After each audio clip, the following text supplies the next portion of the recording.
Ladies, have you been led astray? Did you diddle where maybe you shouldn't have dabbled? Have you been unfaithful to your husband, wife, partner, main squeeze? Well, there's a judgment-free podcast just for you. Raw Truth, Stories of Female Infidelity, hosted by Rebecca Adams, tells the stories of these women from their perspective, anonymously and without judgment. I met the first man I had an emotional affair with online. He was far away, but he provided me with all of the emotional validation that my marriage was lacking. The first time we talked, he showed an interest in me as a person. It was refreshing. If you need to come clean, get it off your chest, confess your sins with no Hail Marys required, then Raw Truth, Stories of Female Infidelity is the podcast for you. And remember, it's completely anonymous and judgment-free. Raw Truth, Stories of Female Infidelity is available wherever you listen to podcasts. Subscribe today. Hey guys, it's Shawn Perry, and you're listening to the Brutally Delicious Podcast.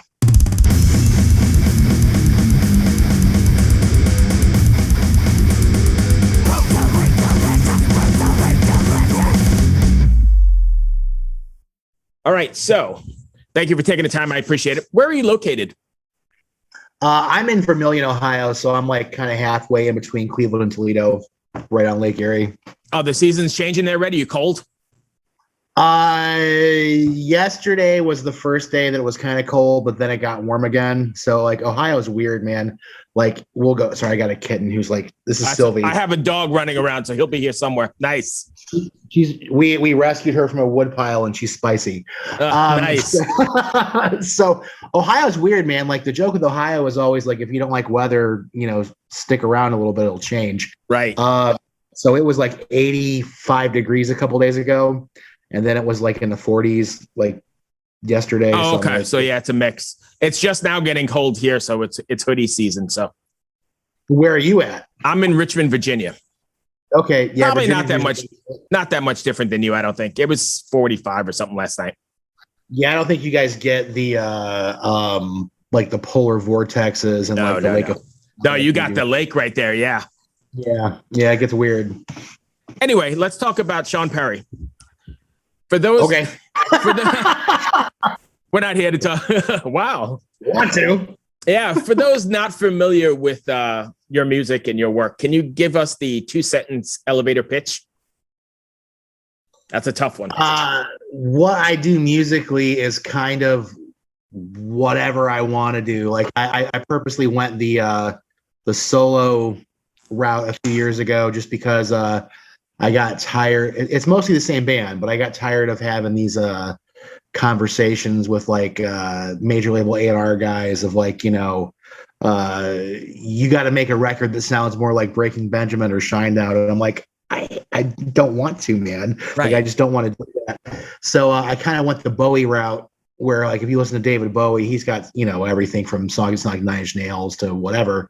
So what I do for the most part is, hip hop, heavy metal, boy band, country, right. stuff, beach music. So it's like a little bit of Van Halen, a little bit of Jimmy Buffett, a little bit of Naughty by Nature. It's just fun rock stuff. Some of the stuff like the new single Hard Rock Hillbilly is way more rock and roll. And some of it is way more influenced by pop music. Hi, look at Sylvie again. Hello. Right. But in the end, I mean, I see where the record companies are coming from, especially with the music business being as crappy as it is. But in the end, that's the stuff that they do that to bands, though. Like if you're a solo artist, you tend to be able to do kind of more what you want to do. Like even if you look at like a lot of the country artists or even somebody like Kid Rock, he kind of gets to do whatever he feels like doing because he's a solo artist. And he sells millions. Yes, but when you're a band, they want you to keep making the same record over and over again. It seems like so. It's just it's a whole. It's funny because like everyone I've talked to as a solo artist, that's never been part of the conversation. But when I was in a band, it was always like, well, you got to do X, Y, Z. I'm like, but I hate that. Right. So that freedom that it gives you is pretty amazing, right? Because then you could just approach the songwriting organically in any way you want. Yeah, and I approach it, the same way. I basically write to whatever mood hits me. And, it's nothing real crazy. I'm not going to put out like circus music or anything. Right. But it does give me the option to do a lot more of what I want to do and to explore other types of music that I like listening to versus like, when I was doing a metal band, it was like, they want you to do a very specific thing, which wasn't why we existed as a band in the first. Like the last band that I did with Corey and Jeff, who were in this project, was like circa 2010, 12. And we were doing like a throwback 80s Guns N' Roses kind of thing, basically as a response to all the Shine Downs and the 3 Days Grace and all that stuff that would pipe us real. Because honestly, like we were not into it, man. We were just like, what is this? Like, we it just wasn't for us. And so we started that band as a response to that. And we played some big festivals and we were on a smaller label, but like every question that we ever had about taking it higher was like, can you carbon copy this? And we're like, dude, I can play Eruption when I was 12. Why do I want to carbon copy Shinedown? Right. So it is what it is, man. But it's been fun, man. And it's cool. Like my last single, Lawn Chair, was a real fun, beach driven. It could have been a song I wrote for Jason Mraz, and it was cool, man. And the crowd loves it. So they get their cell phone songs, they get their thrash songs, they get their chill songs, and it's all good. When you're writing, and I imagine you have to keep in mind your audience, but if you're writing with that kind of freedom, do you ever worry that you're too far outside of the box, or do you just not concern yourself and put it out? I have not had a problem with that, man, to be honest with you. And what's funny is like, I'm sure you've seen this where like,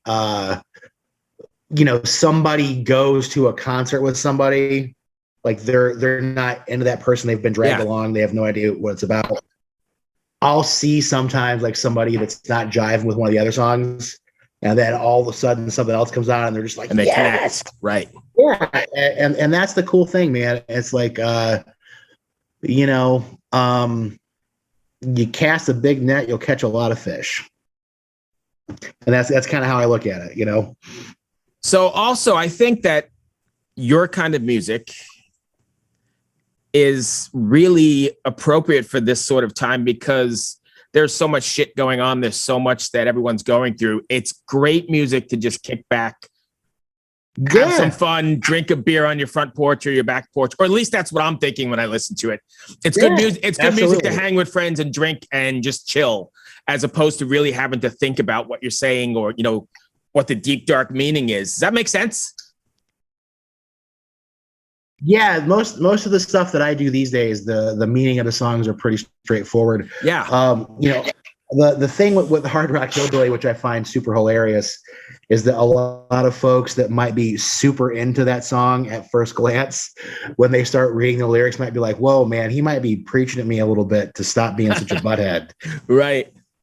But from I mean? But from first listen, you don't get that. Right. And I try to do that a lot with there's a few songs on the record that are like that. I mean, some of them aren't, but like there's another song called We Are America that, again, I think that same demographic, when they first hear it, are going to be like, yeah, America, yeah, God damn it. And then they start reading the lyrics and like, ooh. Maybe not. Right. And I'm totally okay with that, man. Like I used to be a youth minister, and I do a lot of stuff as far as community outreach and that kind of stuff. And I'm okay with being the person that kind of tries to change hearts and minds away from, let's just say, the particularly negative things that have been going on in this country the last 10 or 15 years. And if it takes rock and roll that you can't resist pumping your fists for you to do that, then so be it. But that's. I think that's the word I was going for. The rock and roll you can't resist. It's for me. It's the sitting on the porch or sitting at the beach, hanging with your friends and cranking it kind of stuff. Mm-hmm. That's the vibe I get when I listen to your music. So yeah, I think that was perfectly said. Do you worry about offending anybody after they get into it, or you don't give a shit about that either? Well, I used to do reality TV, so I used to get paid to do it. Oh, okay. So, I don't think that I necessarily do it in a way that's meant to offend. I think it's meant to make you think. You know what I mean? And if you're doing your job right, it should be that way. I mean, it's not like, and I love Rage Against the Machine, but it's not like Rage Against the Machine where it's like, F you, do what I tell you. Like that, I'm not going to do songs like that. It's not my vibe. It's not really what I do.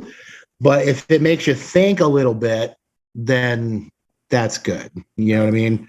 So I'd much rather be the kind of person that drops little nuggets for you to chew on versus punching you in the face with it, So a little, not quite the Phil Anselmo approach to life. Right. Yeah, you know what I mean? So yeah. When you're go ahead. No, you go ahead, man. I was going to say, when you're writing, are you approaching it with like a sort of theme for the day or a theme for the song or for the record, or are you writing and it just happens? It depends. I'm super influenced by, pop culture and what's going on in the media and what's going on just around me. Sometimes I will get inspiration for song lyrics. Like I'll hear somebody say something and go, ooh, that's a good title for a song, or that kind of stuff. So it's 50-50 on whether I just have like a cool riff or something that I want to write to, and then whether or not I come across some particular idea or theme or a phrase that, gives me the inspiration for the song. So like the, with Hard Rock Hillbilly, my cat's knocking stuff off the counter, man. So that's great. With Hard Rock Hillbilly, I had that main guitar riff first, that down, down, down, down, that kind of like Dead or Alive, Bon Jovi, but way harder kind of thing going on. And I just wanted to write something that went with that, and then the song filled itself in after that. So like I actually wrote that song back, probably like 2015, and it's just now made into a record. And the lyrics became more and more relevant as time marched on the last 5 years. And it's funny because like we were in the studio working on it when like the Capitol riots happened, and I'm just like, well, this couldn't hit at a better time. Right. I think we were actually we I think, if I'm not mistaken, I have to go back and check, but I think like the following weekends we went in to go do all the guitars. Interesting. Yeah, and it was already just set up that way. Like the song is 5 years old. Now the parts that Pala added, those are all brand new because we wanted to bring in a rapper to do some features on it. And stuff. But like he just went off what I had and wrote accordingly from his perspective and all that kind of stuff. But the rest of the song has been done since like 2015. So yeah, there's a video on our old bass players page of us doing it. If anybody questions, it's like, no, that song's that old.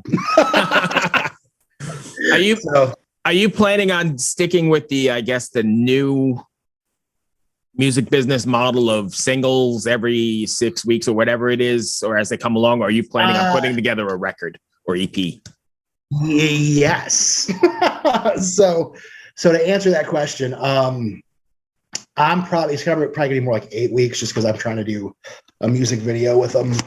Regardless, sorry, hang on 1 second. Sorry, I had jiu-jitsu. I got cramps. Oh, no worries. So yeah, we're pretty much sticking to trying to do every 8 weeks. So I want to try and put out like 4 or 5 singles before I put the rest of the record out. Right. But the record's done. So we're sitting out and releasing them as we go through. How much time do you spend? Maybe less time now, I don't know, sequencing the record than, because that's an art in itself, right? Are you talking about like track order? Yeah. Yeah, I don't know. I'll have to get back to you on that for this record, because previously, I kind of just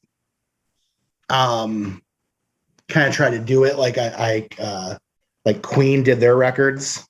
If that makes sense. Like you got your barn burners up front, you got your mid-tempo ones in the middle, right? And you try to close it out. Yeah. So, we'll see. Well, I don't know. That will probably be the same thing with this. That tends to be how I do my records. Right. Okay. What are you planning on? I don't know if it's too early to say this, but are you planning on taking this on the road? Is there any sort of I'd love to. You know what I mean? So it's been wacky even trying to plan. So as you can imagine, like you so many things canceled in 2020. Like we had potential trips to Europe and China that we had talked to with my manager.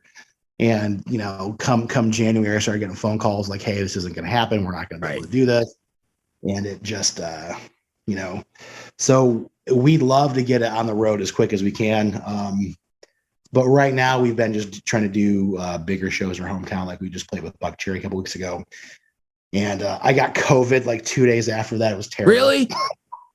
Oh, and I'm vaccinated, man. It was terrible. It was terrible. So like we went and played this show at the House of Blues with like 2,000 people. And then I try to be real careful. I'm not shaking hands. I'm doing elbows, and fist bump, sanitizing and everything. And, you know, we were masked up when we did the load in and the load out and all that kind of stuff.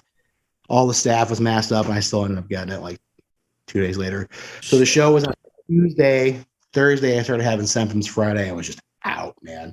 Wow. So, yeah, it was crazy. So, and then we're playing with Struggle Jennings on the 7th at the Odeon. So we're just trying to get out there and play as much as we can and do as much as we can. Is it nice to be back on stage again? It is. We only played 2 shows in 2020. So we did one in February. We did a real big show at a theater and we were gearing up for springtime, fall, and, you know, probably playing like 40 shows or whatever. Right. Was the energy insane? For which one? Any of the new shows, the ones you just played. Yeah. People were crazy. The Buck Cherry show. I imagine that, you know, people locked up so long and they want to see a show. They're ready. Yeah, I was actually surprised. I mean, Buck Cherry's great. Yeah, and I've never seen him before. And one of my old business partners was in a band that toured with them for like a year, and there were people at that show that I know locally that I would never imagine would be at a Buck Cherry show. And they were just like, oh my God, Buck Cherry. I'm like, do you even listen to Buck Cherry, dude? Right. Like, but they didn't care, man. They were just ready to get lit. Throw down, right? Down, man. Yeah, you know. So I was actually shocked. A couple of the folks, like one of them does like real subdued pop music, and we've played shows with them before at other venues.